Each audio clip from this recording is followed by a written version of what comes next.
We have stunning new footage of a brand new Russian Orthodox Cathedral being built to honor the Russian Federation's armed forces.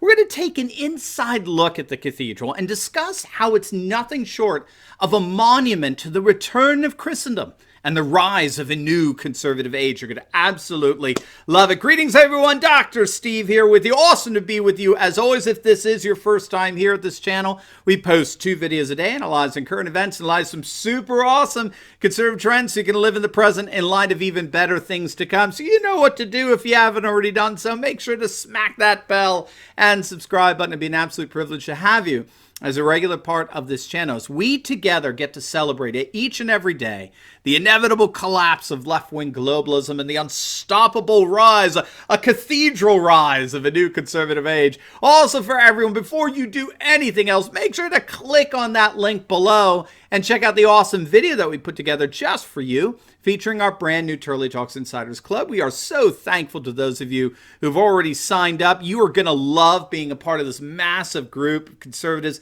from all over the world to network with. By becoming a member, you get more exclusive access to me and our journey together into this new conservative age that we're embarking on. Each week, you get a special deep dive video reserved solely for Insiders members, like 45 minutes to an hour long. You get access to our private Facebook group that features conservatives from all over the world. I think we're hitting 100 people in there right now. It's awesome. Plus, you get my monthly reading list to keep you updated on the best and most enriching information that's out there. Get a number of bonus videos. You'll even get some awesome accessories, some swag like our Turley Talks tumbler that you could drink your coffee in or whatever your beverage of choice happens to be, all for less than the price of a cup of coffee a day. So don't wait. Make sure to click on the link below. Watch the video on the Turley Talks Insiders Club to get a fuller sense of what you'll be a part of. This offer to join for such a low price is for a limited time only. So click on that link. It'll be an absolute privilege to journey with you into this new conservative age together. All right, speaking of a new conservative age rising, we're starting to get what's nothing short of a stunning aerial footage of a brand new cathedral, Russian Orthodox Cathedral, that's being built to honor the Russian Federation's armed forces. It's located at a military theme park and exhibition center near Moscow, and it's set to open its doors on May 9th to mark the 75th anniversary of the Soviet victory over Nazi Germany in World War II, what the Russians refer to as the Great Patriotic War. Now, inside, you can see the extraordinary features of Russian Orthodox architecture and iconography. What we have to understand is that the Orthodox Church envisions the cathedral as a 3-dimensional manifestation of a renewed cosmos incorporated into the transformative life, death, and resurrection of Christ. And so the cathedral, in many respects, is a map of the cosmos. The circular dome represents heaven, and the circle itself representing eternity. The 4 corners of the floor represent the 4 corners of the earth.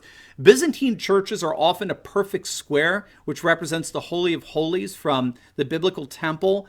And there are 4 pillars that stretch down from the heavenly dome to the earthly floor, which represented the 4 Gospels testifying that heaven has come down to earth in Christ, reuniting the entire cosmic order that had been disrupted by the advent of sin and death. And so in many respects, the church represents nothing less than what we might call a liturgical cosmology. In other words, the liturgies of the Orthodox Church reconstitute space and time in such a way that makes explicit the sacramental nature of the cosmos that's been redeemed in Christ and is even now being restored to its original paradisical splendor. And so the cathedral enables the worshiper to commune with the beauty of the cosmic order while at the same time realizing that order in their liturgical embodiment. So, for example, Orthodox worship takes place in churches that are usually constructed facing east, such that the ascent of human words and prayer and song parallel the rising of the sun, with both cathedral and creation praising God together in anticipation of the new creation. So as you can see, for the Orthodox, liturgy is cosmology in its fullest expression. Now you'll notice that this is not a tour of a cathedral from the Middle Ages, as it were. We're not gazing at the glories of Byzantium afar, right, prior to the fall of Constantinople in 1453. We're not even looking at the height of Tsarist power in Russia. We are looking at an authentic, glorious Orthodox Cathedral that's being built to the tune of tens of millions of dollars, 3 billion rubles, right now. This cathedral is being built right now. And as part of this overall trend that's going on throughout the world that we talk so much about on this channel, and that's a trend that scholars refer to as re-traditionalization. Now, if you're a regular to this channel, if you subscribe, right, you know the term well. Re-traditionalization. Rather cumbersome word, but it's a simple concept. In the face of threats to a sense of place, identity, and security, populations tend to reassert historic identity and security markers, such as religion, custom, and tradition, as mechanisms of resistance against secular globalization's anti-cultural, anti-traditional dynamics. And what scholars are noticing is that retraditionalization is not limited simply to private spiritual renewal or communal religious revival. Retraditionalization often involves a reconfiguration of the entire social order, which involves the political, cultural, educational norms of a population around pre-modern religious beliefs and practices, which serve to counter the secularizing processes of globalization. And perhaps there is no better example of retraditionalization anywhere in the world going on right now than in Russia, particularly involving the revitalization of the Russian Orthodox Church.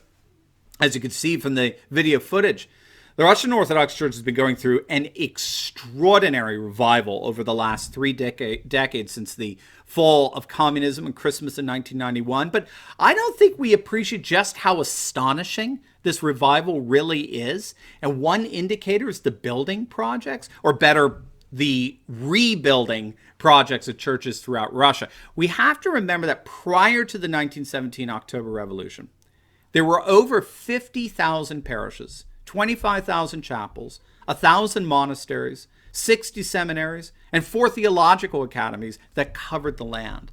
But all of that changed dramatically, indeed drastically, with the advent of atheistic communism and the Soviet regime. By the end of Stalin's reign of terror, the Orthodox Church was virtually eliminated. The 1,000 plus monasteries, gone. All closed. Same with the theological schools. Only 4 bishops remained in office. And the 50,000 parishes, they were reduced to a mere few hundred. It's estimated that over 85% of clergy and monastics had been arrested and were consigned to die in work camps. As many as 300,000 people associated with the church were killed. The church was absolutely and utterly devastated. But since 1991, the Russian Orthodox Church has experienced nothing less than a resurrection. That's precisely how the Russian Orthodox are interpreting the 70 years of secular winter under the Soviets and its fall. It's as if they were entombed for a perfect Sabbath, only to be reborn in a springtide of renewed Christianity throughout Eurasia. And we're seeing this particularly with the building projects of new churches throughout the Russian land. According to the latest statistics, this is astounding. Get this. An average of 3 churches per day are opening throughout Russia, which has averaged out to over 36,000 churches in just 3 decades. I mean, think about that. Russia's gone from just a few hundred churches under Stalin to over 36,000 today. Now, if construction continues at this pace, it's estimated that Russia's churches will exceed pre-revolutionary levels, Tsardom days, in a matter of just a couple of decades, perhaps within 20 to 30 years. They've been averaging out about 1,000 new churches opening per year, right? Averaging 3 a day. And this statistic applies to the entire Russian Orthodox Church world. So we're not just talking about Russia proper, but also Ukraine, Belarus, Moldova, the Baltic states, all told account for about 900 churches in 60 different countries. And this astonishing growth includes monasteries as well. Remember, virtually the monasteries ceased to exist under communism. But today, under President Putin, there are over 900 active Russian Orthodox monasteries, which is almost reaching pre-revolution levels. And you'll also notice, too, the rapprochement between church and state here with this cathedral on military grounds and dedicated to the Russian Federation's armed forces. This marks the return of a church-state doctrine known as Symphonia in the Orthodox Christian world. Symphonia is a political theology that envisions a cooperation between church and state as a manifestation of the unity between heaven and earth in the incarnation of Christ. So church and state work together as a lived out extension of the reunification of heaven and earth in Christ, who's fully God and fully man. So there is no separation between church and state in the strict separationist sense. There is, of course, a distinction. The state is not the church is not the state. Historically, this has been worked out in terms of what we might call the sacrament and the sword. So the state is allowed to use force in defense of the homeland, while the priests were forbidden from taking up the sword, since they're called to reveal God's love even to those who threaten them and the homeland.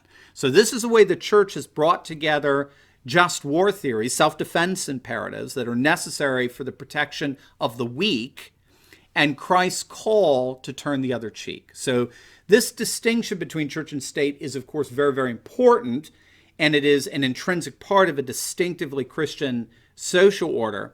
But this distinction between church and state does not entail a separation, not in the hard sense, not in the separatist sense, like what we see advocated by globalist secularist liberals. Instead, church and state have historically worked together in what's called an accommodationist relationship, not a separationist, but an accommodationist relationship, as the two work together for the benefit of human society as a whole. And this is precisely what we've seen return to Russia in an extraordinary sense, particularly under the presidency of Vladimir Putin. And so when all is said and done, this Armed Forces Cathedral is a magnificent monument to the dawning of a new conservative age. Through retraditionalization, we are seeing Russia return to her Christian heritage and tradition, both in terms of architecture as well as in church-state relations, which promises to be a mere foretaste of the glories of a renewed Christian civilization that's rising before our very eyes. Now, before you go, you'll definitely want to check out my video on this whole thing with Joe Biden and feminist leaders endorsing him. It is, in effect, destroying feminism, again, right in front of our very eyes. All we have to do is just warm up the popcorn, butter it up, and watch the Me Too movement implode. You're going to love it. So make sure to click on the link, and I will see you over there. God bless.